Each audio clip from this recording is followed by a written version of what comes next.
el día de hoy me tocó hablar sobre María Elena Moyano. Vamos a ver quién fue María Elena Moyano. María Elena Moyano nació en el distrito de Barranco el 28 de noviembre de 1958. Si bien vivió sus primeros años en Barranco, luego se trasladó a Surco, donde vivió hasta los 12, cuando los Moyanos se mudaron a Villa Salvador. A principios de los años 70, la migración masiva de familias hacia el cono sur de Lima produjo la fundación de un nuevo distrito, Villa Salvador.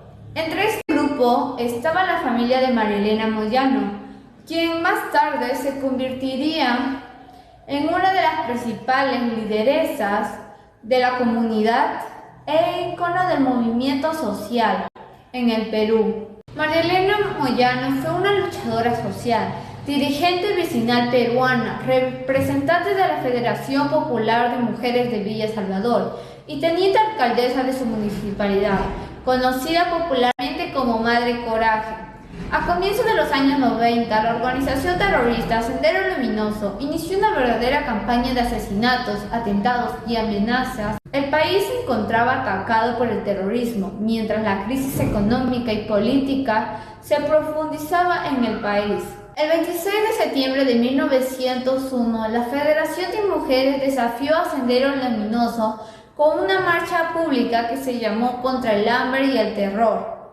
Participaron más de 20.000 personas, sobre todo mujeres. En el progreso del país, las mujeres trabajamos organizadas. En el progreso del país. María Elena se alzó contra Sendero Luminoso. Fue la lideresa más importante en la lucha civil contra el terrorismo senderista. Además, luchó contra la pobreza, las desigualdades, la defensa de los derechos humanos y su importante lucha para asegurar que los derechos de la mujer sean respetados.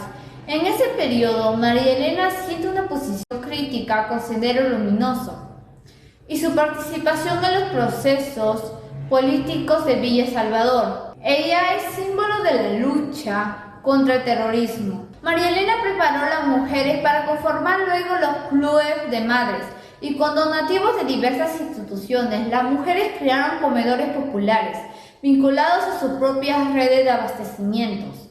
Es así como más de 70 comedores populares decidieron organizarse con el nombre de Federación Popular de Mujeres de Villa Salvador. El surgimiento de un movimiento de mujeres independiente y organizado en el distrito. Esta entidad femenina amplió sus actividades ligadas a la supervivencia e impulsó la participación política de las mujeres en la comunidad. María Elena participó también en los comités de vaso de leche, programa ciudadano que buscaba garantizar al menos un vaso de leche diario a todos los niños y ancianos. Las postas médicas, los proyectos para personas de bajos recursos. El problema es que las mujeres no han dirigido la comunidad, se han aportado con su trabajo, con su esfuerzo, y para eso se ha creado la Federación de Mujeres, ¿no? Para que las mujeres ahora no solo aporten con su trabajo, con su esfuerzo, y que no solamente sean una masa de trabajo como peonas, sino que las mujeres también aprendan a dirigir, ¿no? Y a hacer propuestas alternativas al proyecto de nuestra comunidad. En más de una ocasión tuvo que hacerle frente a Sendero Luminoso, mientras la crisis económica y política se profundizaba en el país. Los grupos terroristas se enquistaron en Villa Salvador. Los dirigentes como María Elena representaban un obstáculo para que Sendero Luminoso tomara control de ese distrito. No vamos a terminar con nuestra lucha frente al terror, compañeras. Que nosotras apostamos a la vida. Y aquellos que quieran presentar sus propuestas, compañeras, de carácter político, que la presenten, que discutan, que debatan, compañeras, pero que no amenacen dirigentes. Con las marchas pacíficas y sus declaraciones, impulsó a María Elena como la dirigente social más importante de Lima, por lo que Sendero comenzó a una campaña para difamarla y amedrentarla. Después de responder a las falsas acusaciones, María Elena fue apoyada por la comunidad de Villa El Salvador. El 14 de febrero de 1992, Sendero Luminoso decreta un paro armado, por lo que María Elena organiza a sus compañeras en una contramarcha con miles de mujeres denominada Marcha por la Paz. Moyano encabezó la Marcha por la Paz y junto a sus vecinos se desplazó por las calles. Columnas del país. Que viva el Perú, que viva siempre. Y las organizaciones, columnas del país. En Villa yo nací, en Villa me enamoré. Al día siguiente, María Elena acudió a una actividad pro fondos con sus hijos, organizada por las madres de vaso de leche de Villa El Salvador. Sus hijos se salvaron, pero María Elena fue ejecutada por un comando de Sendero Luminoso y después de tenerla ya sin vida dinamitaron su cuerpo. La luchadora social y dirigente popular de Villa El Salvador murió un 15 de febrero de 1992 a los 33 años a manos de Sendero Luminoso.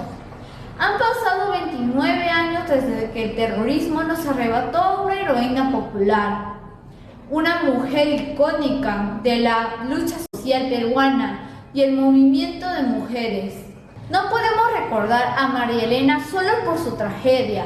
Eso significaría olvidar su trayectoria, que es rica porque era fiel retrato de decenas de jóvenes que a principios de la década de 1990 luchaban para cambiar la realidad de sus barrios y el porvenir de su familia. Hay que reconocer su activa y valiente defensa de los derechos humanos a favor de la mujer, como dirigente vecinal y luchadora social. Ella no se agachó en momentos en el que el terrorismo atacaba el Perú.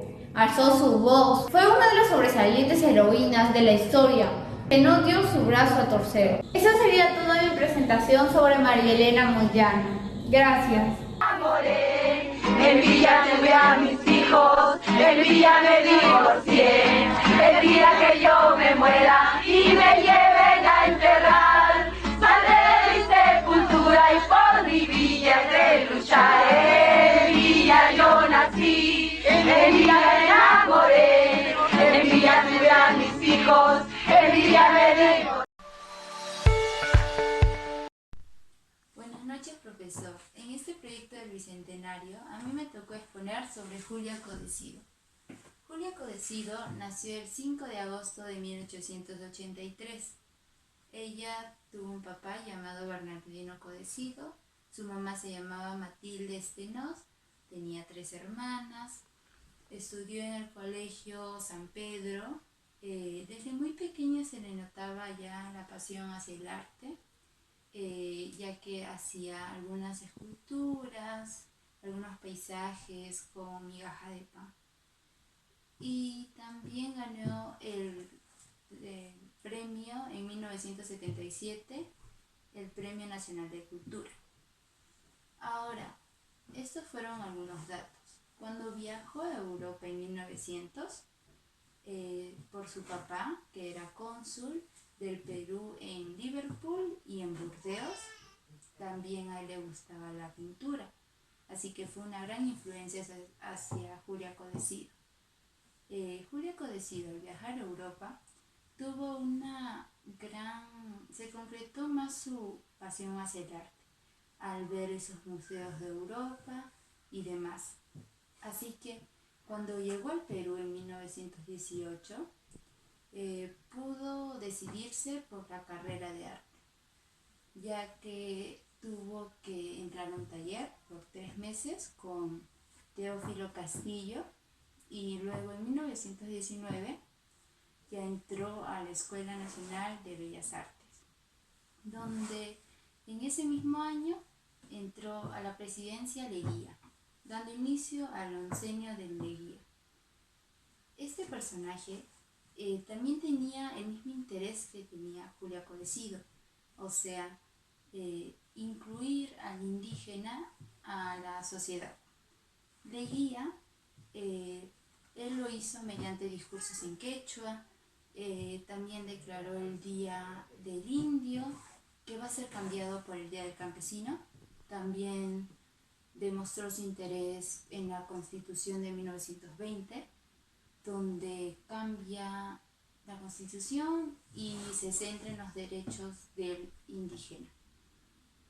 Ahora volviendo a Julia Codicido, ya había ingresado a la universidad.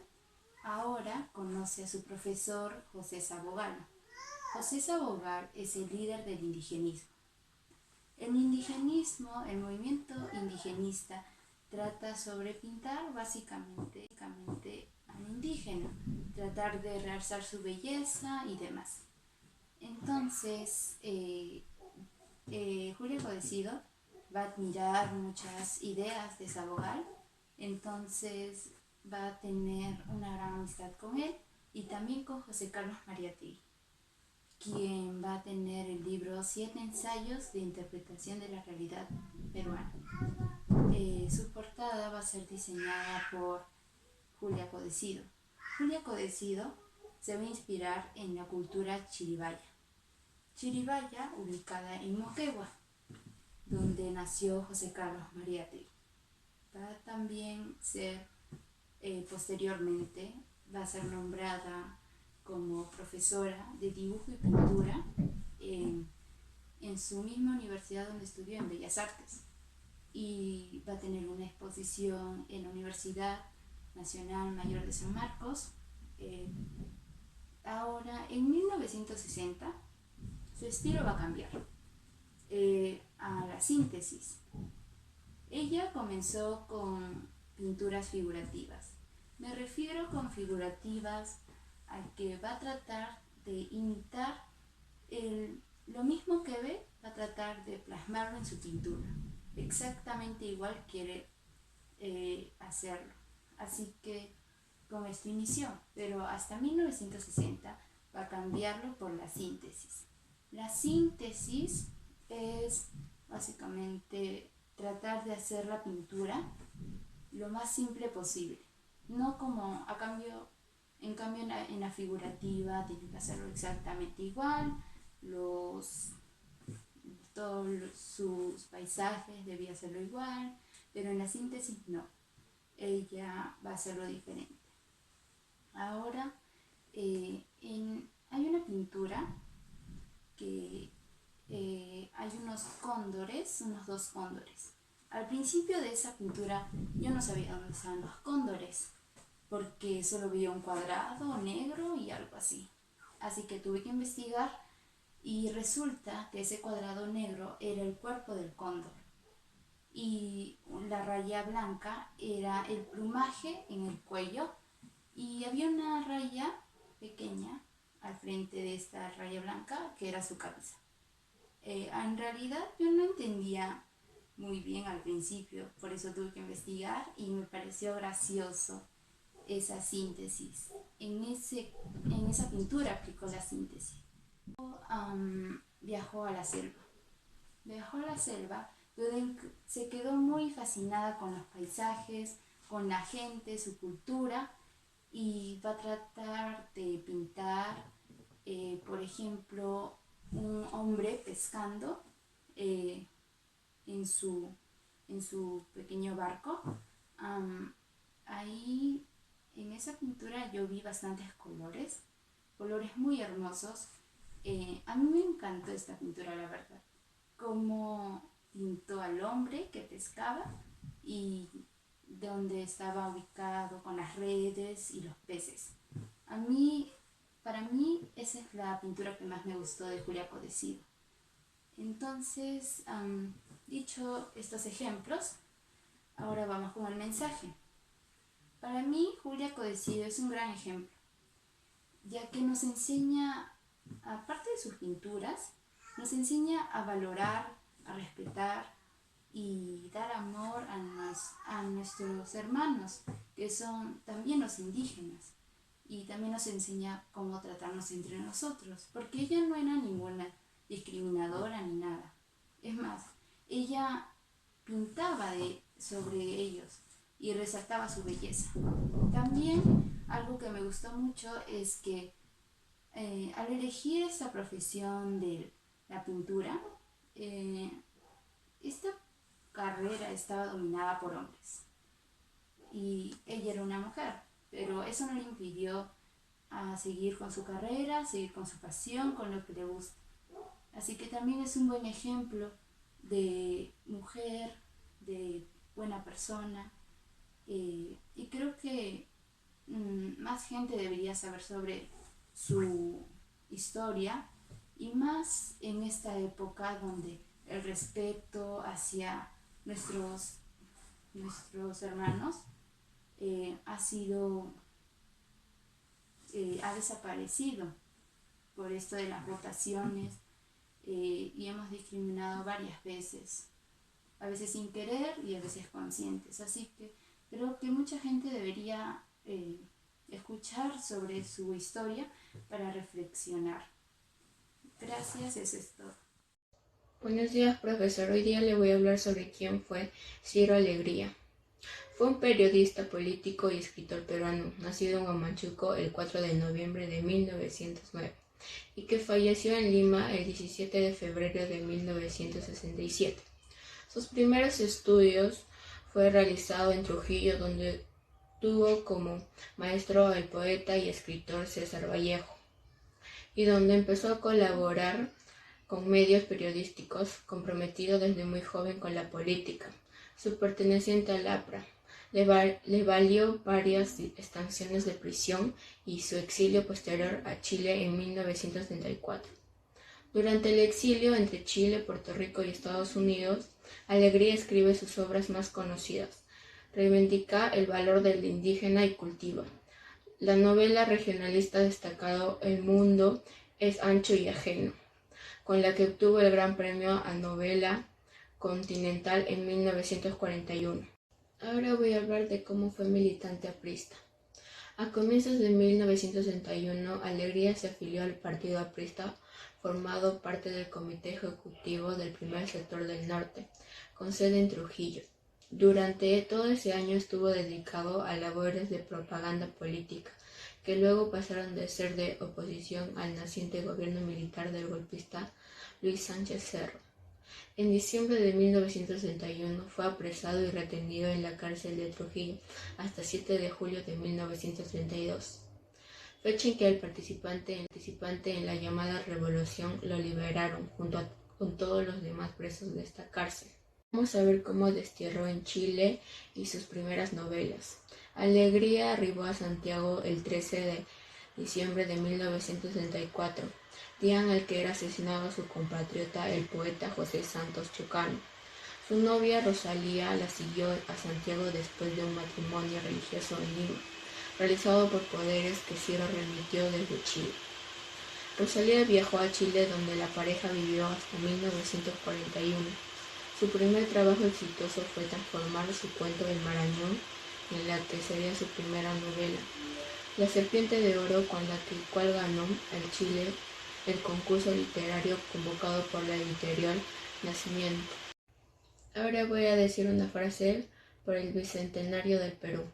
Sin importar dónde nos encontremos, celebremos la dicha que se siente ser peruanos. Arriba Perú. Gracias. Juan Lipiani, famoso pintor reconocido por pintar sus hermosas obras como el Eolia y Audiencia de la Proclamación de la Independencia del Perú. Juan Lipiani, famoso pintor de nacionalidad limeña, hijo de Melchor Lipiani y Manuela Toledo, casado con María Josefina, con quien fruto de su matrimonio tuvo 5 hijos.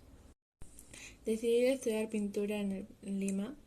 Fue en el año 1890 donde decidió hacer sus más grandes obras con temática patriótica y muy históricas. En su viaje a Europa en 1903 se dedicó a visitar museos y exposiciones para poder copiar algunas de sus obras como la de Rafael y Tiziano y así poder venderlas. En 1928, después de llegar a Lima, ya anciano y casi ciego, porque es lo que implica cada pintura, decide volver a Europa, donde justo está trabajando una crisis, la crisis mundial de 1929, donde quiebra económicamente y descuida su salud y llega a fallecer en Roma en el año 1932. A continuación voy a decir algunas de sus obras. La proclamación de la independencia del Perú de 1904 fue una pintura icónica que muestra al general San Martín proclamando la independencia del Perú el 28 de julio de 1821. La respuesta es una frase de Francisco Bolognesi: tengo deberes sagrados que cumplir y los cumpliré hasta quemar el último cartucho. La respuesta es una obra del pintor peruano Juan Lipiana realizada en 1891. Es parte de la colección del Museo de Combates de Morro de Arica. La respuesta es representada en un episodio de la Guerra del Pacífico del 5 de junio de 1880 en Arica. La Conferencia de Punchauca. Fueron negociaciones de paz que se realizaron de la Guerra de la Independencia del Perú en la Casa de Hacienda de Punchauca. La Batalla de Reducto de 1894. Este representa una escena de la Batalla de Miraflores, encuentro librado por la defensa de Lima, donde pelearon valerosamente civiles improvisados frente a fuerzas superiores en número y periodo bélico.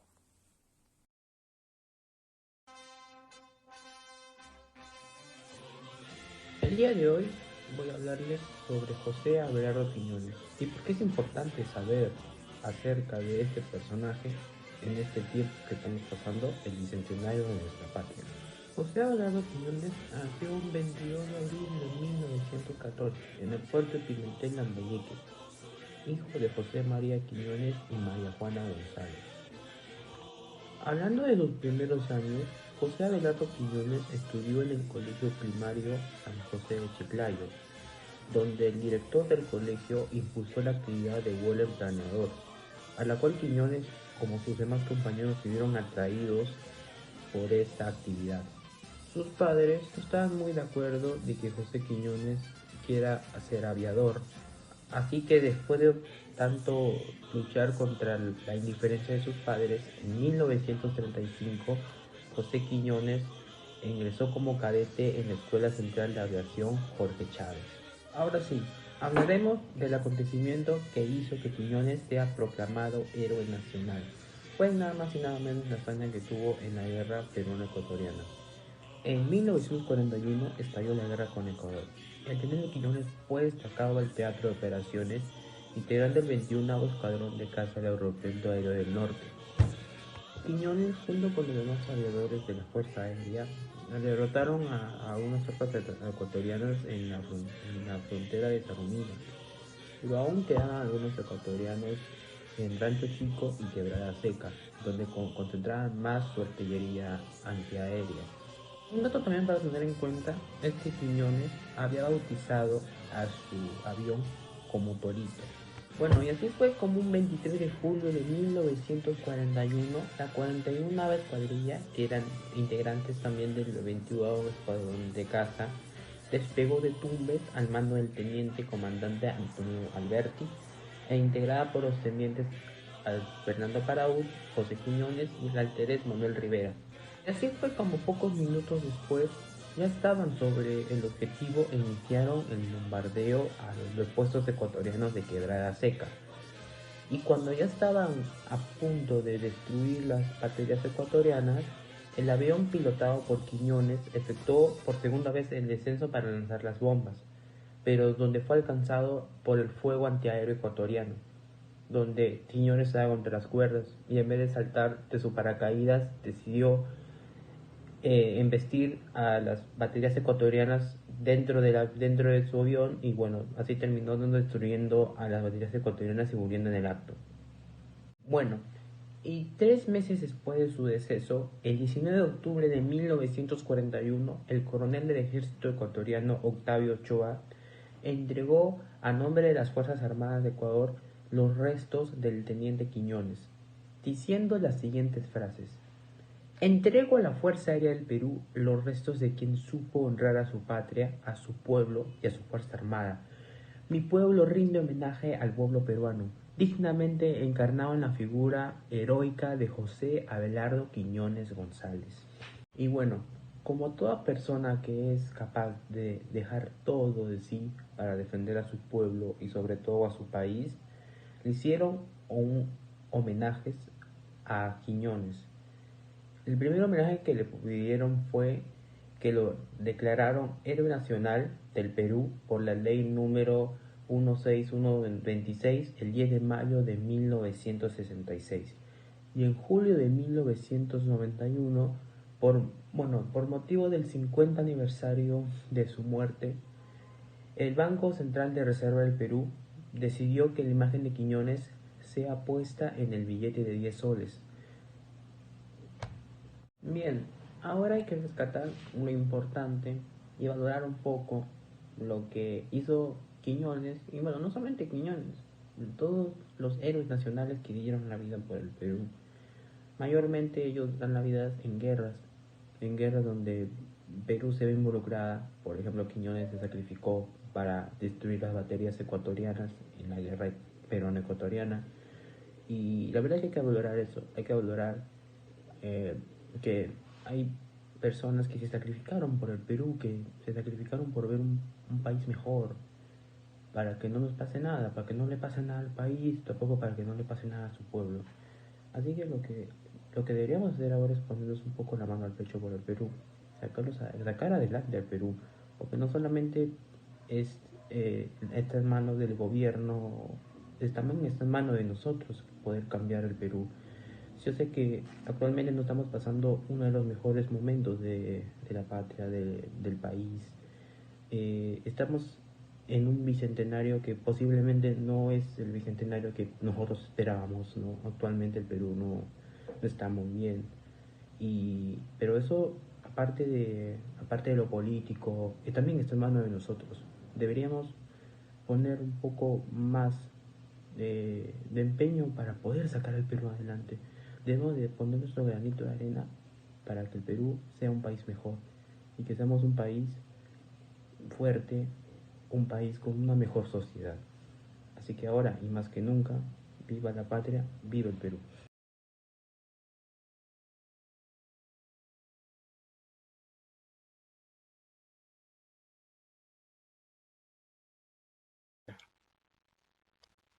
La independencia no originó cambios inmediatos en la sociedad peruana.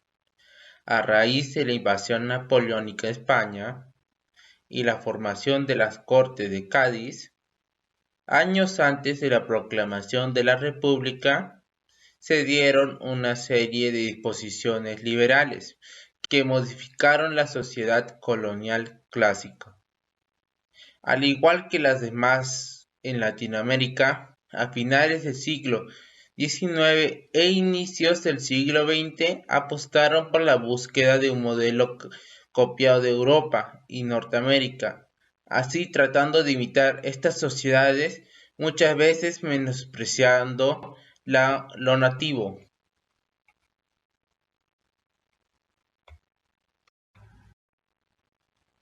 Pancho Fierro es el creador del costumbrismo plástico en el Perú, y también plasmó en innumerables acuarelas diversas escenas de la vida limeña, retratando a tipos de los estratos sociales y de todos los oficios, constituyendo un invalorable testimonio de las costumbres cotidianas en la capital peruana, dando el segundo tercio del siglo XIX.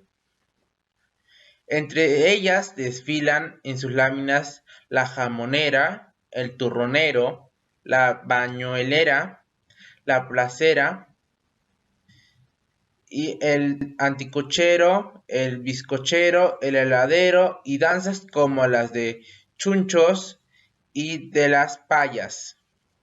Y también está el de son de los diablos.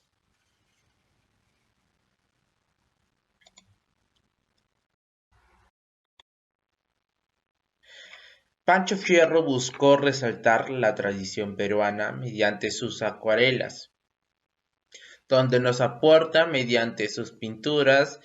Vemos cómo era la vida limeña en esa época y sus tradiciones.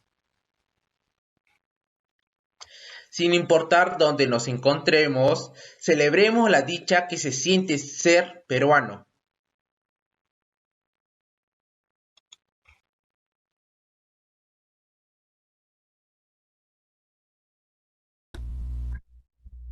Buenas tardes, profesor. a relatar la vida de Luis Banquero Rossi. Natal de Tacna, nacido el 11 de octubre de 1929, proviene de una familia de inmigrantes italianos de escasos recursos. Su padre, Juan Luis Banquero, que era dueño de una pequeña bodega de vinos y aguardiente llamado El Carrión, y su madre Florentina Rossi, que para esos tiempos las mujeres eran amas de casa y ambos eran de origen italiano. Lulo, como solían llamarlo, fue un hombre súper inteligente. Estudió y terminó la secundaria siempre con los primeros puestos en el colegio de varones, ubicado en Tacna. Una vez acabado el colegio, Lulo quería ir a la universidad y venir a radicar en Lima, pero su padre tenía otros planes para él. Quería que él tome riendas en la pequeña bodega de vinos, y su madre Florentina no quería eso para su hijo. Florentina convenció a su padre para que Lulo vaya a la universidad, ya que él era un hombre con un futuro comprometedor. Juan Banquero aceptó las propuestas, pero con una sola condición: que Lima no. Florentina Rossi se contactó con su hermano Benito Rossi para que Lulo fuera allá a estudiar, y él aceptó. Luis Banquero Rossi, el 10 de enero de 1946, partió de Tacna a Trujillo. Nadie pensaba que este fuera el inicio de un empresario digno de resaltar y una leyenda. Una vez que Lulo llegó a Trujillo, se encontró con Benito, su tío, y comenzó su aventura. Ese mismo año, Lulo postuló a la Universidad Nacional de Trujillo a la carrera de Ingeniería Química e ingresó con el mayor puntaje posible. Pidió que ya no le llamaran Lulo, ahora le llamaban Lucho, que para él sonaba más como un señor. De inmediato Lucho comenzó a resaltar en la universidad. Su primo mayor, Mario Rossi, que estaba a medio camino de su carrera, le habían dejado un proyecto sobre hacer jabones, y en ese tiempo los jabones escaseaban. Lucho se comprometió a ayudarlo y así fue. Digamos que el proyecto no estaba a medias, el resultado no era satisfactorio, pero la habilidad de Luis hizo que se vendieran todos los jabones. Y así fue como Luis empieza su primer emprendimiento con tan solo 17 años. Luis Banquero apostó por los jabones y fue un éxito local, pero esto solo era un pequeño paso para él. De 1947 a 1948 se dedicó a la venta de medias, discos, autos y además de los bienes de su padre. La hija de Benito Rossi, Alicia Rossi, tenía un pequeño negocio de alcohol al menudo a nivel local, y a Lucho se le ocurrió llevar el alcohol a otros lugares donde no llegaron, y así fue. Se asoció con su prima Alicia Rossi, y a la primera ciudad a la que llevó el alcohol fue a Puno, que regresó con la suma de 60.000 nuevos soles y la decisión de ampliar el negocio, y la asociación fue un éxito. En 1952, con tan solo 22 años, mientras seguía estudiando, Luis ya les pisaba los talones a los dos más grandes comerciales de alcohol de la región. Él sabía que tenía un don para el negocio, puso en la mira la melaza, el desecho de la industria azucarera, y convirtió en desechos en alimentos para ganado. Creó su primera empresa llamada Productos y Farrojes, y fue así de esperar. El negocio fue un total éxito y su nombre comenzaba a sonar como el fuerza. Fue así como conoció a uno de los hombres más ricos del país, Carlos Manucci, que le recomendó el servicio de Luis Banquero, pero le parecía algo absurdo por la edad de Banquero. Pero después de conocerlo, Manucci accedió y se hicieron socios, creando la empresa importadora Trujillo S.A., dedicada a la venta de aceites automotrices, y una vez más fue un rotundo éxito. En uno de sus viajes conoció la ciudad de Chimbote. Él era un hombre que mientras trabajaba iba viendo nuevas oportunidades de negocio. Se enamoró del mar y decidió que ese era el nuevo negocio que debía incursionar. Se reunió con Manucci y este le dijo que antes había invertido y que resultó perdiendo, pero Banchero insistió y logró el financiamiento. Banchero compró semanas después una pesquera pequeña y endeudada llamada Pesquera Chiclayo. Lo primero que hizo fue cambiarle el nombre a Florida. Propone y recluta gente con altas expectativas y con todas las medidas de calidad.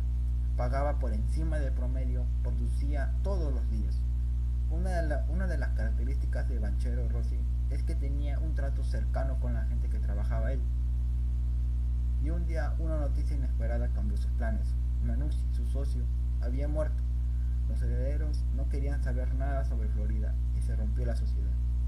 La familia de Manuzzi pasó a ser el dueño de Importaciones Trujillo, que tiempo después quebró, y Banchero pasó a ser dueño de Florida. Pidió préstamos e incluso hipotecó su empresa para su capital. Banchero amplió la planta, aceleró los procesos de producción y calidad, y sobre todo pagaba bien, y todo iba bien al parecer.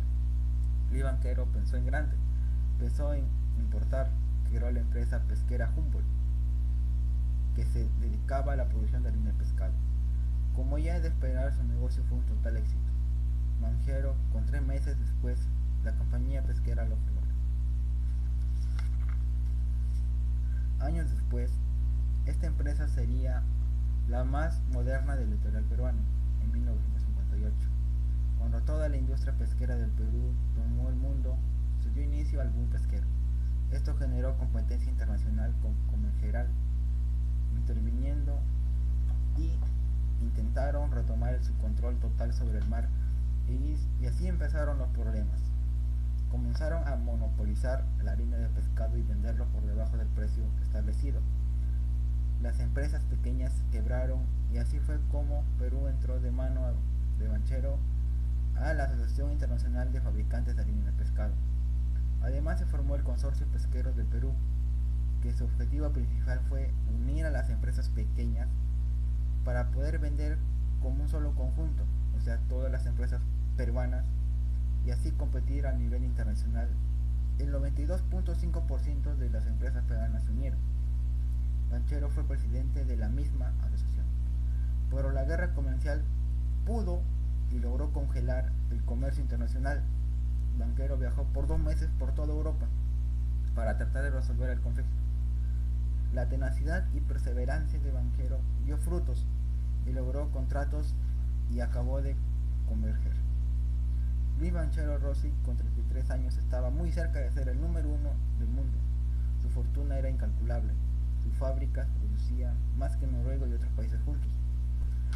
Y así fue.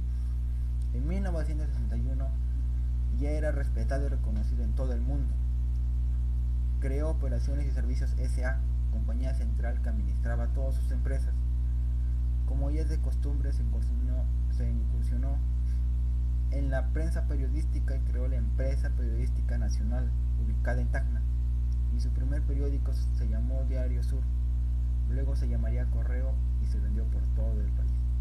Luis Banchero, para cualquier persona, estaba en la cima del mundo, pero aún no era el número 1 y ya lo sabía. A fines de 1932 empezó otra crisis pesquera, además de la escasez de peces, y el gobierno colocó un impuesto exclusivo y excesivo para el sector. Cuando este parecía calmarse, los meses de pesca ya habían pasado y diario se perdían millones de dólares. Para 1963 la industria pesquera se había venido abajo. 64 empresas cerraron y los pocos que quedaban tuvieron que trabajar a pérdida. Esto no es todo. Luis Banchero siempre administraba de cerca sus empresas, pero por primera vez había cedido el mando de la empresa periodística nacional, y quien la administraba perdió varios millones de dólares. Todos pensaban que Banchero también quebraría, pero él estaba un paso más adelante. Estaba en negociaciones con quien por entonces era el número 1 del mundo, Hubert Smith. Conversaron y llegaron a un acuerdo. En 1964, cuando estaba solucionado todo, Banchero se mudó al Hotel Crillon, a la Suite 7H, en el centro de Lima. Él era soltero y sin hijos. Banchero seguía produciendo y creciendo, pero por X razones el Estado trababa a las empresas pesqueras. Banchero tuvo que cerrar algunas empresas y poder ceder acciones, pero él no se detuvo. Invirtió en maquinaria, agilizando los procesos, reduciendo costos y generando calidad. así es como Luis Banquero Rossi pasó a ser el número 1 del mundo. Era 1965 y tenía solo 36 años. El 4 de octubre de 1967 se firmó la ley de fomentación la pesquera. Y así es como se convirtió en una leyenda. Tenía 42 años y para muchos su destino era la presidencia. En 1971, con tan solo 42 años, fue considerado el más grande empresario del Perú. Tenía planes para 1972, pero por razones inexplicables, solo pudo ver el primer día de ese año. El sábado 1 de enero, en su casa de Chaclacayo, Luis Banquero fue brutal y misteriosamente asesinado.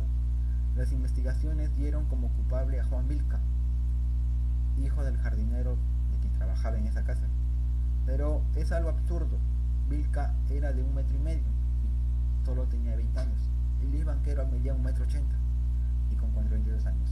No tiene sentido, pero hasta ahora es un misterio. Después de esto, su empresa fue expropiada y puso fin a la leyenda, rendiendo homenaje a Banchero los pesqueros. Quienes lo conocieron dicen que a Banchero no le importaba el dinero, sino trabajar y crecer. Afirman que nunca se detenía y nadie pudiera subir. Fue un empresario innovador, revolucionario, con una vida extraordinaria y nos dejó una leyenda, un legado, su historia y un ejemplo, su visión y filosofía de trabajo. Gracias.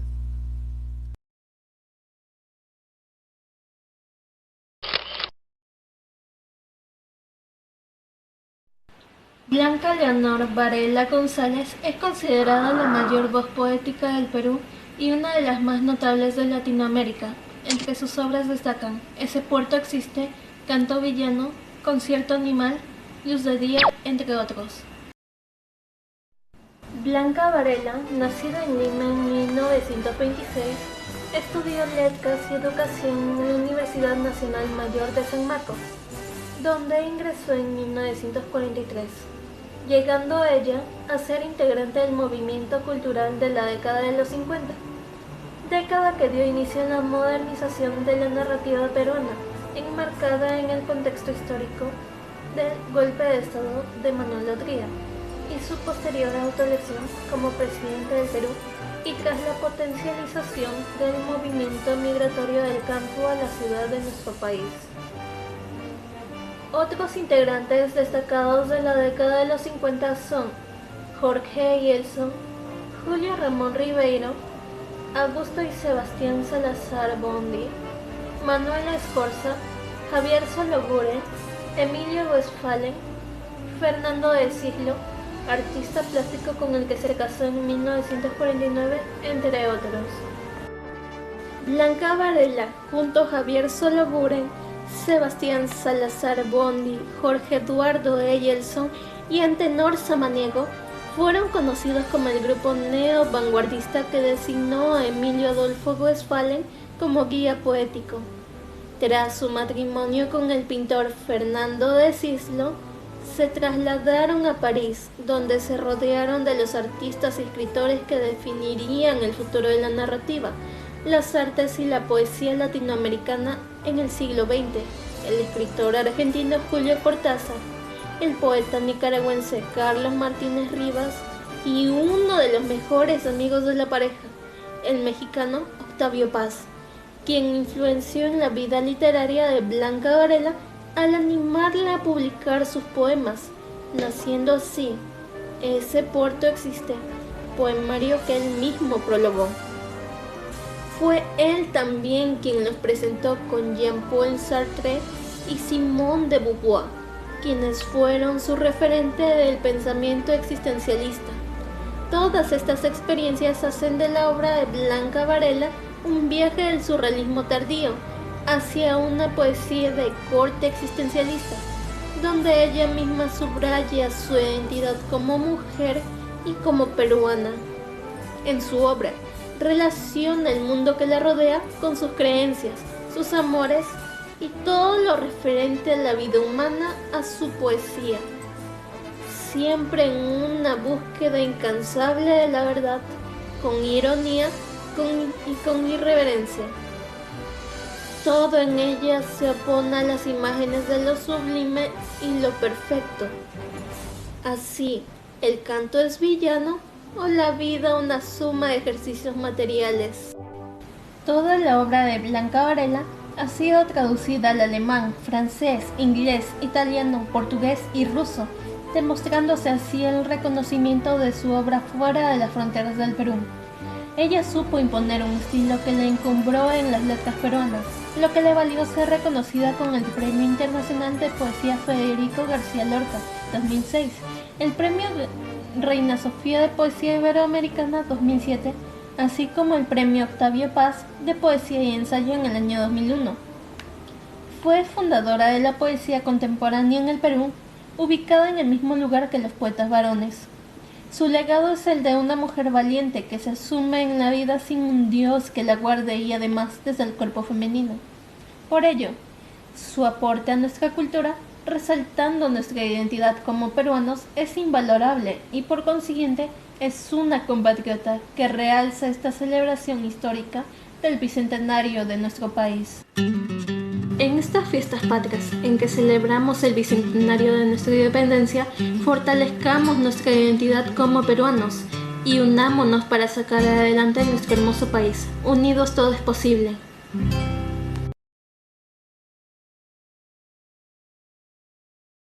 Hola, mi nombre es Alessandro Calderón y hoy les voy a enseñar mi proyecto bicentenario que me tocó hablar sobre Abraham Valdelomar. Bueno, antes de empezar, debemos recordar que entre fines del siglo XIX e inicios del siglo XX se presentó un nuevo contexto de expansión agroexportadora y de cierta estabilidad política, primero durante la época del Estado oligárquico tras su crisis en 1919 y durante el oncenio de Lejía en 1919 hasta el 1930. El sistema crediticio moderno se restauró fácilmente tras la guerra y también la estabilización del país peruano. Bueno, ahora nos vamos a pasar a ¿quién es Abraham Valdelomar? Pues fue el octavo hijo de Anfiloquio Valdelomar Fajardo y de María Carolina de la Asunción Pinto Bardales. Él hasta los 4 años de edad vivió en Ica. En 1892 se trasladó con su familia al puerto de Pisco, donde su padre encontró trabajo como empleado de la aduana. Allí empezó sus estudios primarios. Las experiencias de su infancia vinculada al mar y al campo influyeron decisivamente en su obra. En 1899 se trasladó a Chincha, donde concluyó su educación primaria. En 1900 viajó a Lima, donde estudió la secundaria en el Colegio Guadalupe. Allí él fundó y dirigió un periódico escolar, La Idea Guadalupana, de 1903. En 1904 concluyó sus estudios secundarios y durante unos meses desempeñó el puesto de archivero en la Inspección Municipal de Educación de Chincha. En 1905 ingresó a la Facultad de Letras de la Universidad Nacional de San Marcos. Sin embargo, dejó las clases al año siguiente para trabajar como dibujante de revistas como Aplausos y Silbidos, Monos y Monadas, etc. Luego de eso fue acogido por diarios y revistas. Sus primeros versos de estilo modernista los publicó la revista Contemporáneos en 1909. Sus primeros cuentos aparecieron en 1910 en Variedades y en Balnearios. En 1910 reanudó sus estudios en la Facultad de Letras de la Universidad Mayor de San Marcos. Ese mismo año se incorporó al ejército cuando hubo el peligro de una conflagración con el Ecuador. A raíz de ello empezó a escribir crónicas para el Diario de Lima, que envió desde la Escuela Militar de Chorrillos bajo el título de con la Argelia al viento. Su fama literaria se consolidó al año siguiente con 2 novelas cortas que salieron a la luz: La ciudad muerta, de 1911, y La ciudad de los tísicos, en 1911, publicadas por Entregas en Ilustración Peruana y en Variedades. Bueno, ahora les voy a comentar un pequeño resumen de estas 2 grandes novelas. Ciudad muerta. En Ciudad muerta, el narrador, que se describe como un médico, escribe la carta que va dirigida a su novia Francine, a quien había abandonado pocos días antes de realizarse la boda, ya que tras enterarse que ella había sido antes novia de Henri Hérouville, un novelista francés que había desaparecido misteriosamente en un viaje que se realizará a un país de América, hacia donde fue para conocer las ruinas de una vieja ciudad colonial llamada la Ciudad Muerta. Y La ciudad de los tísicos. La ciudad de los tísicos, el resumen es así: el narrador protagonista viene a Lima a visitar la tumba de su querido amigo Abel. Es ahí, en una tienda, que se siente atraído por una enigmática mujer que busca un perfume de flor de lis. Teniendo 2 frascos del perfume, planea conocerla, pero luego se arrepiente y se los envía de regalo.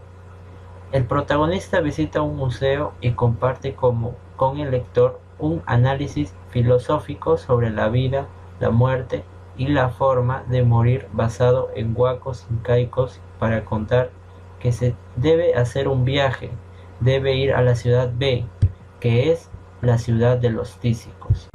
Bueno, ahora continuemos. En 1912 participó en la campaña presidencial de Guillermo Billinghurst. Tras la victoria electoral de los estudiantes bilingüistas lanzaron la candidatura de Valdelomar a la presidencia del Centro Universitario de San Marcos, pero la elección la ganó otro estudiante adversario de Billinghurst. En respuesta, Valdelomar fundó el Centro Universitario Bilingüista. El gobierno de Billinghurst le otorgó la dirección del diario oficial El Peruano y el 12 de mayo de 1913 un puesto diplomático, como secretario de segunda clase de la legación peruana en Italia.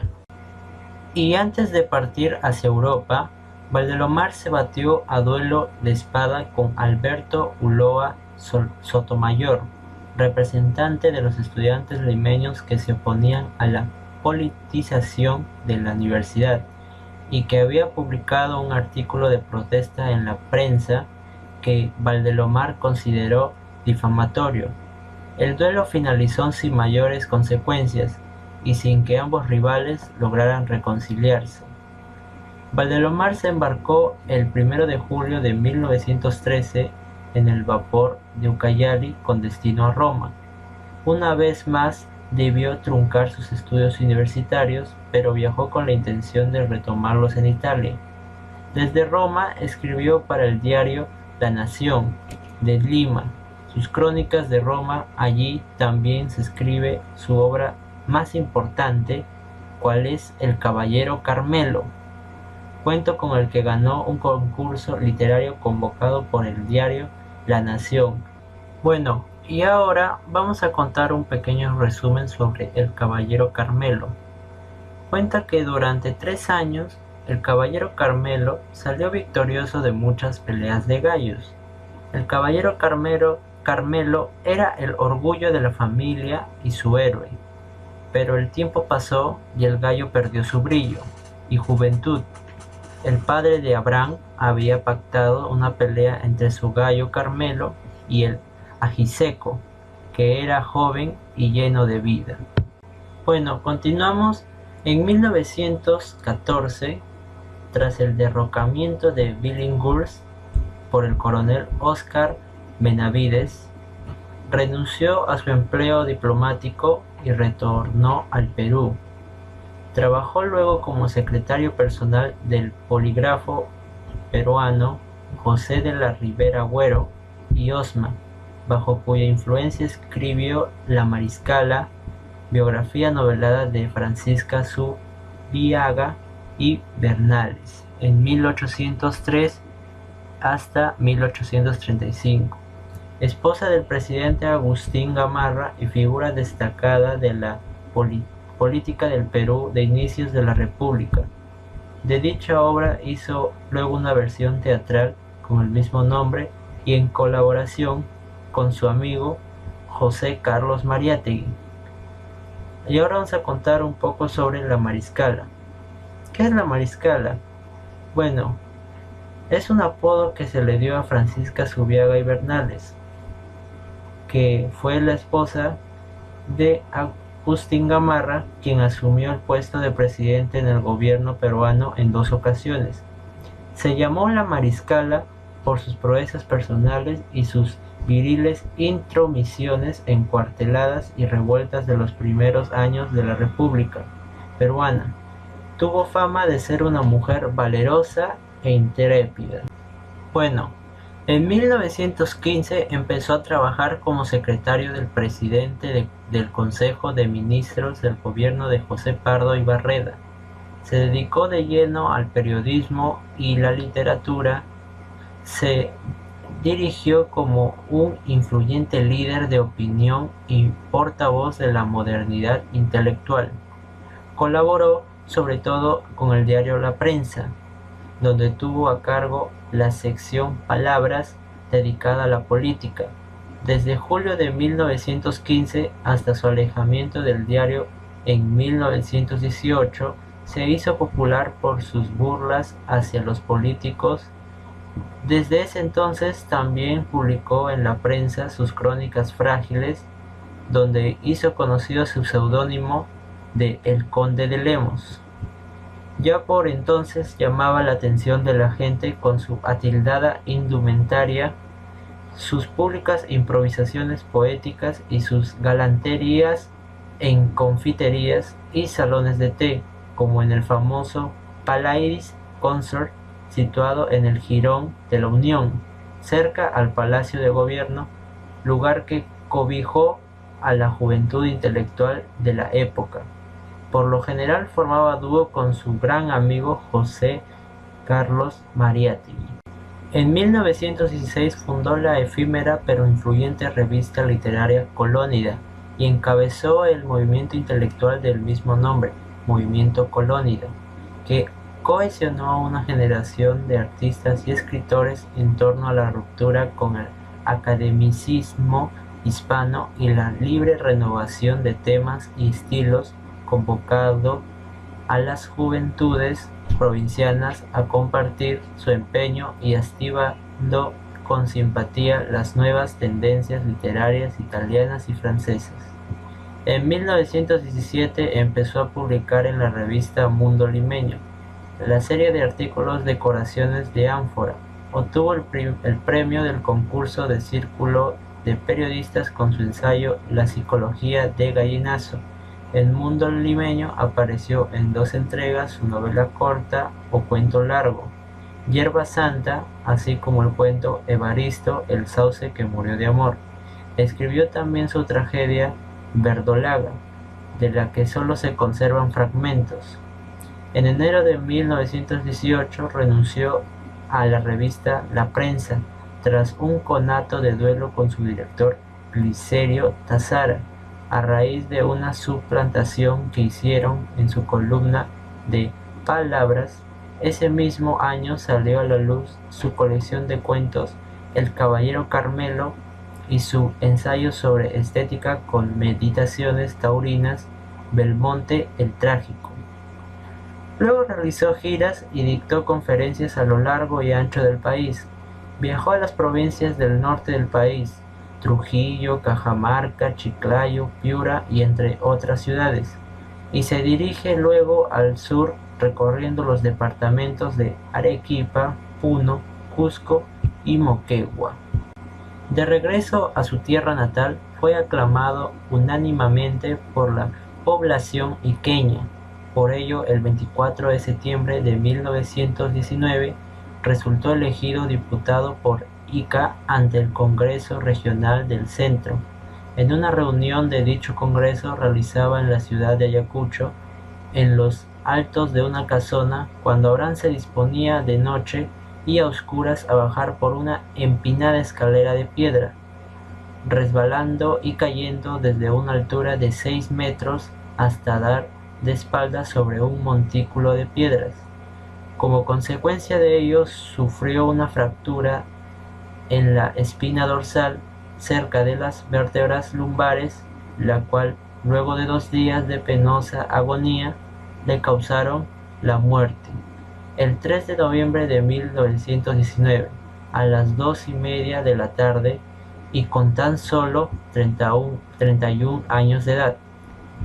Su ataúd conteniendo su cadáver fue trasladado desde Ayacucho hasta Huancayo, sobre los hombros de 16 cargadores indígenas ayacuchanos. De Huancayo los restos del escritor fueron llevados en tren hasta Lima, donde fueron inhumados en el cementerio Presbítero Matías Maestro. Bueno, ahora pasamos con el valor histórico de Valdelomar. Valdelomar fue un importante narrador, poeta, periodista, ensayista peruano, considerado junto con José María Eguren y César Vallejo uno de los iniciadores de la literatura peruana contemporánea, y es también considerado uno de los principales cuentistas del Perú junto con Julio Ramón Ribeiro. Por eso en el billete de 50 soles aparece su rostro, ya que él difundió la literatura por el territorio peruano a través de los viajes que realizó por el territorio. Valdelomar difundió su literatura, en sentido la democratizó, ya que la volvió accesible para más personas. Por eso Abraham Valdelomar es importante en el Bicentenario. Bueno, eso fue todo. Y quería recordarles que, sin importar cómo seamos o dónde nos encontremos, nosotros debemos sentirnos orgullosos de ser peruanos. ¡Feliz Bicentenario! Buenos días, profesor. Un momento para poner sobre Fernando de Silo. Fernando de Silo Valdelomar nació el 5 de julio de 1925 en Barrancos. En 1994 estudia arquitectura en la Escuela Nacional de Ingeniería, lo cual lo deja para seguir con su verdadera vocación, lo cual fue en la Academia Nacional de Artes Plásticas en la Católica. Tuvo 2 hijos, Lorenzo de Silo y Vicente de Silo.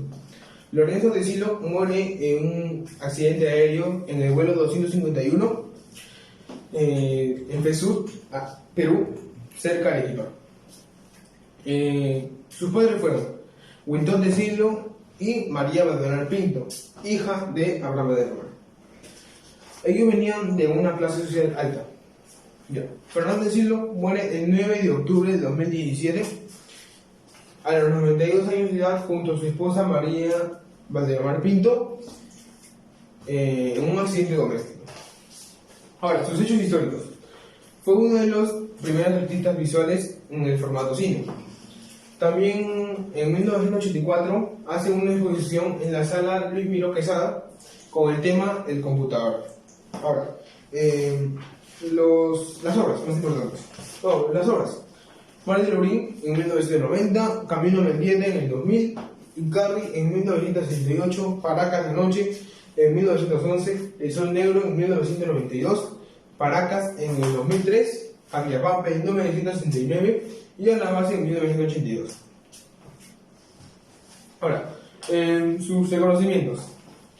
Si bien es cierto, Fernando Silo tuvo una carrera impresionante tanto a nivel nacional como internacional. En el 1981 se le conmemora Orden de las Artes y Letras en el grado de caballero. En 1987 el gobierno de Chile le otorgó un regalo de Bernardo. En el 2011 recibió la condecoración El Sol de Perú en el grado de Gran Cruz. Y en el 2014 se le conmemora embajador de la marca de Perú por todo lo que había hecho. Ahora, Fernando de Silo, ¿por qué es importante para nuestro bicentenario? Es importante porque fue un artista que dejó un legado cultural que puede ser apreciado en los más importantes museos del Perú. Asimismo, es una figura clave de la evolución de aceptación posguerra. Con todo ello, nos dejó muchos reconocimientos de los cuales disfrutó nuestro país. Ejemplo a seguir a los jóvenes en este bicentenario que es homenajado por nuestro Perú. Ahora, yo hice una mnemotecnia sobre la palabra Perú, que es, por ejemplo, Perú, que es P de perseverancia, E de esperanza de jóvenes, R de razón de nuestro país, unidos para dar al paso al bicentenario con los jóvenes. ¡Arriba Perú! En esta ocasión hablaré sobre Anita Fernandini. Nació el 17 de abril en 1902. Su padre era el caudalato empresario minero Eulogio Erasmo Fernandini de la Quintana. Fue descendiente de los marqueses de Campo Ameno y Soto Hermoso. Su madre y sobrina Clotet Valdizán apoyó económicamente a Eulogio para las labores mineras y agrícolas, lo que llevó al matrimonio a formar una cuantiosa fortuna que se consolidaría en el año 1915, cuando son considerados como una de las familias más ricas de Sudamérica. No hubo muchos cambios en el ambiente socioeconómico de Ana María, ya que nació en un ambiente favorable donde nunca le faltaría nada. Fue la alcaldesa durante el primer gobierno de Belaúnde. Anita Fernandini, la primera alcaldesa de Lima, se casó el 9 de junio de 1927 con Alberto Nicanor Álvarez Calderón Flores, con quien tuvo 5 hijos. Años después enviudó y se casó con Eduardo Naranjo Gunner. Fue nombrada presidenta vitalicia del Consejo Nacional de Mujeres y desempeñó los siguientes cargos oficiales: delegada del Perú a la Sexta Conferencia Internacional Americana de Lima en 1938, representante del Perú con el Comité del Memorando de los Pueblos contra la Guerra de 1940, delegada oficial del Perú al septésimo Congreso Científico Panamericano de Washington 1940, delegada oficial del Perú a la 10ª Conferencia Internacional Americana Caracas 1954, teniente alcalde de la ciudad de Lima en 1962 a 1963.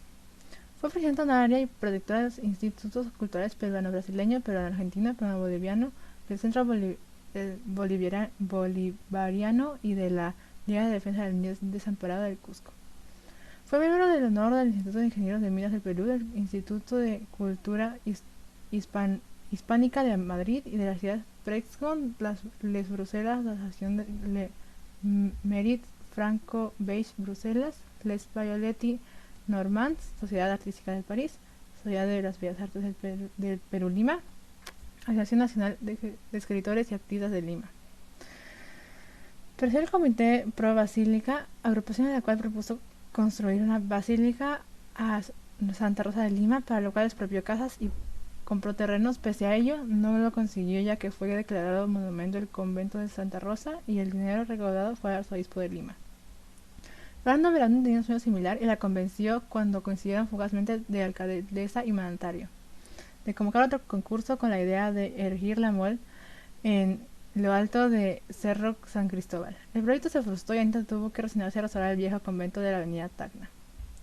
En 1963, el ministro Germán Pagador Blondet, durante el gobierno de Nicolás Lindsay López, la designó a la alcaldesa de Jalapa, convirtiéndose en este modo en la primera alcaldesa que tuvo Lima.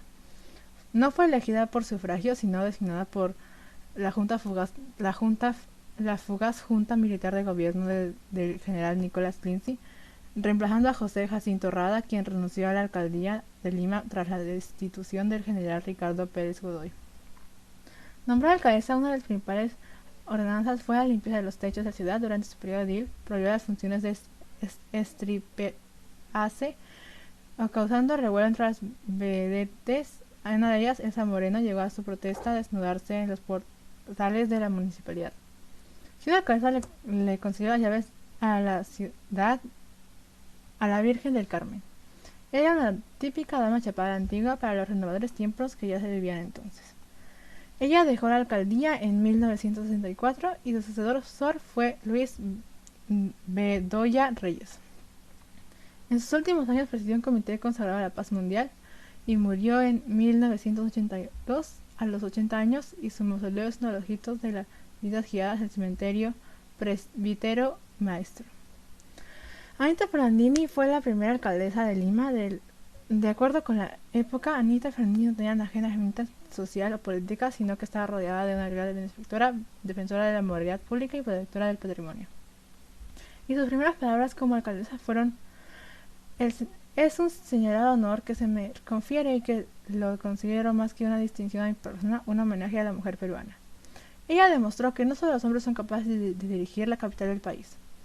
Fue nombrada presidenta vitalicia del Consejo Nacional de Mujeres y presidió el Comité Pro Basilia, agrupación de la cual propuso construir una Basílica Santa Rosa de Lima para 4 casas y terrenos, aunque no lo consiguió. En su libro Damas, Poder y Política en el Perú, 2007, Carlos Neuasus Rizo Patrón, quien se define apasionado de la Petite Histoire, comenta: los militares querían enviar un mensaje a Clara Salas, ganarlas a su lado, y Anita, mujer generosa, era heredera de una de las mayores fortunas de la época, la del minero de Eulogio Fernandini, puesto que fue idea del INSTI que conoció a los Fernandini como constructores del entonces moderno balneario de Santa María. El bicentenario nos invita a soñar, y el país necesita de todos nosotros para hacer realidad los sueños. Buenas tardes, profesor. Mi nombre es Pedro Alessandro Orozco Simón y soy alumno del 4º grado de secundaria. Hoy le voy a presentar mi proyecto bicentenario. En mi proyecto bicentenario voy a hablar sobre Alberto Benavides de la Quintana. ¿Quién fue don Alberto Benavides de la Quintana? Don Alberto Benavides de la Quintana fue un geólogo de profesión y también fue un empresario minero que le gustaba los cerros, la naturaleza y etc. Sus estudios primarios y secundarios lo hizo en el Colegio Inmaculada de Lima, entre 1927 a 1936, y sus estudios superiores lo hizo en la antigua Escuela de Ingenieros del Perú, lo que hoy en día es la UNI, la Universidad Nacional de Ingeniería, graduándose con su promoción en 1941. La Corporación del Cerro de Pasco le becó para que haga una maestría en la prestigiosa Universidad de Harvard, donde egresó en 1944. En 1953 le nombraron como presidente de la corporación, y en ese mismo año fue donde fundó la Compañía de Minas Buenaventuras, donde tuvo una rápida expansión y se incorporaron también las minas recuperadas. ¿Por qué es importante a don Alberto? Don Alberto se le reconoce por haber desarrollado la minería, compenetrándose en las comunidades donde realizaba sus operaciones, y también logró consolidar su empresa como una de las más importantes del país, siendo la primera empresa minera latinoamericana en cotizar en la Bolsa de Valores de Nueva York. En 1996 formó parte del patronato de la UNI, donde asumió y aceptó el cargo de presidente. Fue presidente de la Universidad Nacional de Ingeniería, donde ahí ayudó y apoyó en las actividades de la universidad. Dentro de sus obras destaca que él premió con computadoras e impresoras a los primeros puestos de la UNI. También destaca que mandó a construir la INCA. ¿Qué es la INCA? Es el Instituto de Matemáticas y Ciencias Afines, que fue inaugurado en el año del 2006. ¿Por qué es importante don Alberto para el bicentenario? Porque su legado es la formación de la cultura minera sin precedentes en el Perú, que ha tenido y tendrá como meta el desarrollo y la unión del país. Lamentablemente, don Alberto falleció el 12 de febrero del 2014, a sus 93 años. Y por último, voy a cerrar con una frase que don José de San Martín dijo en la independencia: desde hoy el Perú es libre e independiente, por su voluntad de los pueblos y la justicia de su causa que Dios defiende. Que viva la patria, que viva la libertad y que viva la independencia. Gracias, profesor. Como es profesor, el día de hoy voy a hablar sobre Mira Quesada. Son una familia empresarial peruana. No obstante, el apellido Miro es de origen judío balear. La familia es considerada uno de los grupos más poderosos del país debido a la gran cantidad de un conglomerado empresarial en medios de comunicación, minería, turismo, bancos que están bajo su propiedad. Aurelio Miro Quesada fue un hijo de Aurelio José Miro Quesada de la Guerra y de Rosa Beatriz Sosa Ortorio. Aurelio Miro Quesada Sosa dejó huella como periodista, académico, historiador e investigador. Vivió entre tinta y papel. Defendió la democracia y libertad de prensa. Fue testigo de guerras y dictaduras. Se ganó el respeto y admiración de sus alumnos, colegas, políticos, familiares. Al fallecer, a los 91 años, se perdió el último de los grandes humanistas del pensamiento nacional. En julio de 1927 empezó su larga trayectoria en el comercio. Su primer artículo lo dedicó al escritor James Joyce. En ese entonces tenía solo 18 años. Luego dirigió la página Artes, Ciencias, Letras, donde gracias a su gestión y colaboración colaboraron Jorge y César Vallejo, a quien conoció de casualidad en una calle limeña. En más de 2 décadas compartió la dirección del comercio con su primo Alejandro Miró Quesada Garland. Como director, tuvo un trato muy cercano con los periodistas de esta casa editora. En su oficina siempre habían personas haciendo cola para pedirle una orientación o consejo. Además, colaboró en las publicaciones Mercurio Peruano, Mundial, Variedades, Boletín de la Sociedad Geográfica, Historia, entre otras publicaciones. Además, dirigió la revista Mal del Sur, donde Aurelio es autor de 45 publicaciones en diversos cambios de pensamiento. Dirigió la Academia Peruana de la Lengua y fue presidente de la Academia Nacional de Historia. Tuvo bastantes generaciones. Por ejemplo, dentro de la segunda generación se encuentra Antonio Miró Quesada de la Guerra, que fue político y presidente del Senado en 1918. Luis Miró Quesada de la Guerra, que fue periodista, alcalde de Lima en 1916 hasta 1918. Óscar Miró Quesada de la Guerra, que fue periodista y científico. En la tercera generación tenemos a Francisco Miró Quesada Cantó Arias, que fue filósofo, periodista y ministro de Educación en 1963 hasta 1964. También Alejandro Miró Quesada Garland, que fue abogado y periodista. También a Luis Miró Quesada Garland, que fue arquitecto. Aurelio Miró Quesada Sosa, que fue periodista. También tenemos a Carlos Miró Quesada Laos, que fue periodista, embajador de Perú en Chile, México y Brasil.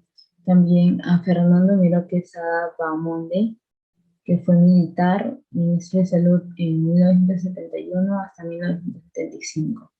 También a César Miró Quesada Bahamonde, que fue compositor y escritor. También tenemos a Alfredo Saco Miró Quesada, que fue político.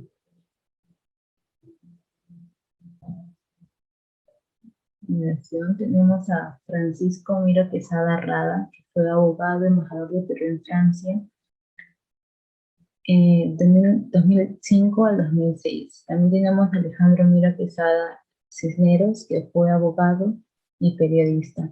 También a José Grana Miró Quesada, que fue exdirector y accionista principal de la Graña y Montero. También a Maki Miró Quesada, que fue escritora. También a Luis Miró Quesada Valega, que fue un empresario. También tenemos a Jorge Peset Miró Quesada, que fue productor de cine. Dentro de la quinta generación tenemos a Max Arias Schreiber Peset, que fue un político. A Rafael García Miró George, que fue pintor. También tenemos a Alejandro Tudela, que fue abogado, ex ministro de Justicia en 2005 a 2006. Y Verónica Luis Miro Quesada, que fue una artista. Dentro de la sexta generación tenemos a Eduardo Miro Quesada Galloso, que fue un administrador de empresas, catedrático en 2007 hasta 2019. También tenemos a Natalia Luis, que fue deportista.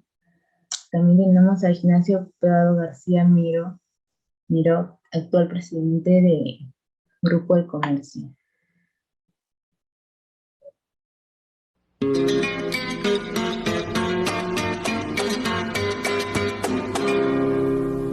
Cosechando mis mares, sembrando mis tierras, quiero más a mi patria. Hola, hoy voy a exponer sobre José María Arguedas. Él nació el 18 de enero de 1911 en Andahuaylas. Cuando tenía 3 años, su madre murió y él quedó al cuidado de su abuela. En 1917, su padre se casó con una terrateniente adinerada, quien determinó que el niño viviera con los sirvientes, que debido a eso fue aprendiendo sus costumbres de la servidumbre. También fue torturado por su hermanastro. Su hermanastro le hacía presenciar las violaciones que él realizaba. Debido a eso, Arguedas tuvo inspiración para escribir varias obras. Un ejemplo sería Guarmacuyay. Arguedas se crió en Puquio y estudió en Abancay, Ica y Lima. Su vida y su creación se nutrieron de su tierra y del pueblo peruano, especialmente de campesinos, artesanos, músicos y artistas populares. Recorrí los campos e hice las faenas de los campesinos bajo el infinito amparo de los comuneros quechuas, contaba. De 1937 a 1938 sufrió prisión en razón de una protesta contra un enviado del dictador italiano Benito Mussolini. Paralelamente a su formación profesional, en 1941 empezó a desempeñar el profesorado, primero en Sicuani, Cusco y luego en Lima, en los colegios nacionales Alfonso Ugarte, Guadalupe y Mariano Melgar hasta 1949. Ejerció también como funcionario en el Ministerio de Educación, poniendo en evidencia su interés por preservar y promover la cultura peruana, en especial la música y la danza andina. Fue director de la Casa de la Cultura desde 1963 hasta 1964 y director del Museo Nacional de Historia desde 1964 hasta 1966. En el campo de docencia superior fue catedrático de etnología en la Universidad de San Marcos desde 1958 hasta 1968 y en la Universidad Nacional Agraria La Molina desde 1962 hasta 1969. Agobiado por conflictos emocionales, el 28 de noviembre de 1969 puso fin a sus días disparándose un tiro en la sien. El Perú entero lloró su desgracia. Unos años después, ya en 2011, hubo una corriente importante impulsada por escritores, políticos, empresarios y gente de la calle para que el año 2011 se denominara el año del centenario de Machu Picchu y del nacimiento de José María Arguedas. El ministro de Cultura, Juan Ocio, lanzó un argumento el cual decía: recibí muchos comentarios para llamar al año de José María Arguedas, pero el nombre de una persona es algo que no le gustó mucho al presidente Alan García, porque otros podían venir con nombres de personajes que también son importantes y hacer privilegios era un poco complicado. Olvidó este ministro que el año de 1992 se denominó Año César Vallejo y el encuentro de dos mundos, y los años 1982 y 1983 se denominaron Año del Bicentenario del nacimiento del libertador Simón Bolívar. Hubo todavía cierta resistencia de los promotores de las denominaciones candidatas y surgió como segunda opción que el año lleve el nombre de la reconocida novela Toda la Sangre, pero tampoco le gustó al mandatario. Si la última palabra la tuvo el presidente García, dijo el titular de Cultura.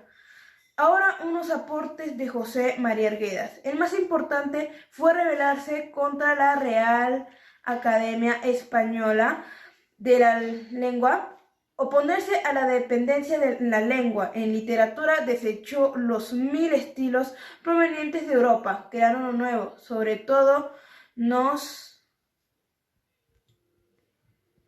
enseñó a crear literatura a partir de nuestra realidad, en un país cuyos escritores hasta entonces solo eran imitadores de supuestas culturas superiores.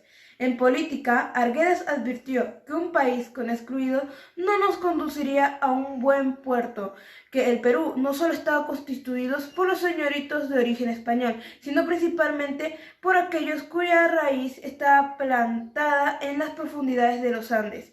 Nos dijo que las propiedades del Perú en esos tiempos tuvo su origen en el robo y la propiedad que nació del despojo de ninguna manera podía ser considerado propiedad. En una sociedad que caminaba hacia su autodestrucción con formas de vida automatizadas, nos dijo que el humanismo andino podía abrir nuevos caminos para solucionar los grandes problemas de la humanidad. Y ante el avance de individualismo, nos dijo que el ayllu andino y el trabajo comunitario eran mejor que todo eso, y que no haya rabia, decía como todo comunero. No era indigenista, era un escritor, no defendía una raza, hablaba de todas las sangres, defendía una cultura, la andina, y una forma de pensar más cercana a la solidaridad y a la ecología. Sus libros son simples historias de gente de diferentes pueblos que lloran, que cuentan, que cantan, que recuerdan, que olvidan, pero detrás de cada cuento, de cada historia, está oculta una advertencia, una sugerencia. Gracias.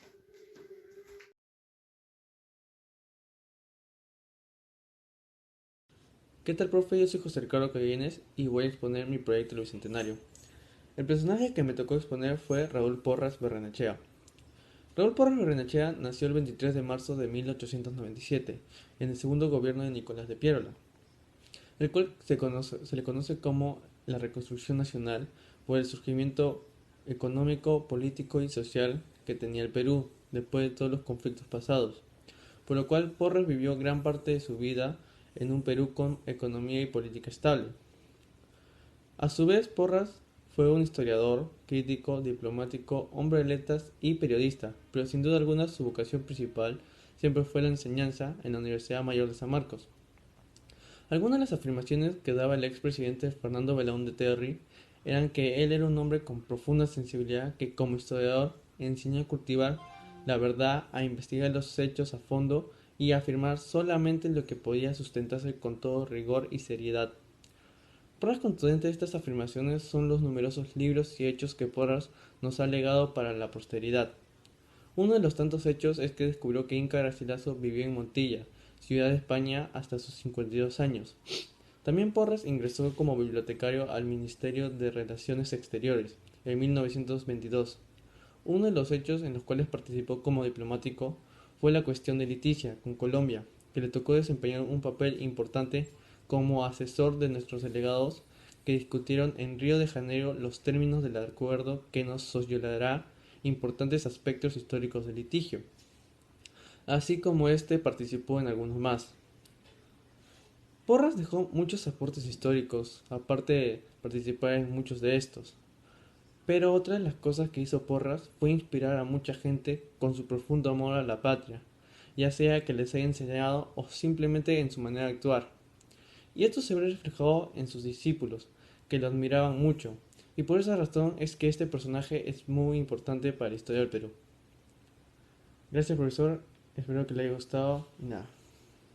Chao.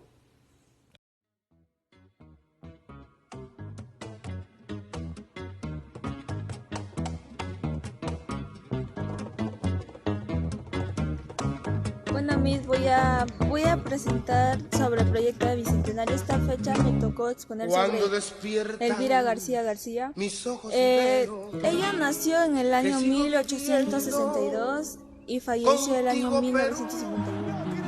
Ella nació a fines de la era de